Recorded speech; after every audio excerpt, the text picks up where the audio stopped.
અમદાવાદમાં હજુ સિઝનનો વરસ્યો છે 44% વરસાદ। ત્યાં જ રોડ રસ્તાની હાલત કફોડી બની ગઈ છે। જુઓ આ દ્રશ્યો નાના ચિલોડા વિસ્તારના છે। રહેણાંક સોસાયટીઓની આસપાસના રસ્તાઓની હાલત જોઈ લો।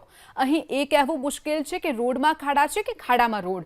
ખોદાયેલા રોડ, તૂટેલા રોડ અને રસ્તા પર પાણી ભરાવાના કારણે નાગરિકો પરેશાન થઈ રહ્યા છે। દર ચોમાસામાં રસ્તાઓની આવી ખસ્તા હાલત થતી હોવાનો આરોપ પણ લાગ્યો છે। હાલ તો સ્થાનિકોએ તાત્કાલિક રોડને મોટરેબલ બનાવવા માટેની માંગ કરી છે।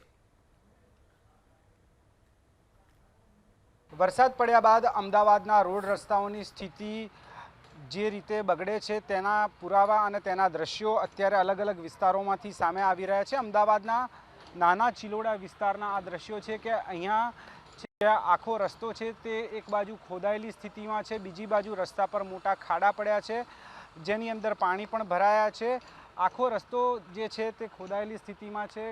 ગટર લાઇનની પાઇપ નાખવા માટે થઈને આ રસ્તો ખોદવામાં આવ્યો હતો, ત્યારબાદ હજી સુધી પણ તેને ઠીક કરવામાં આવ્યો નથી। આ સંજોગોની અંદર આખા રસ્તાની જે સ્થિતિ છે, ઠેર ઠેર માટી, ગારો અને વાહન ચાલકોને હાલાકી પડે તે પ્રકારની સ્થિતિ અહીંયા જોવા મળી રહી છે।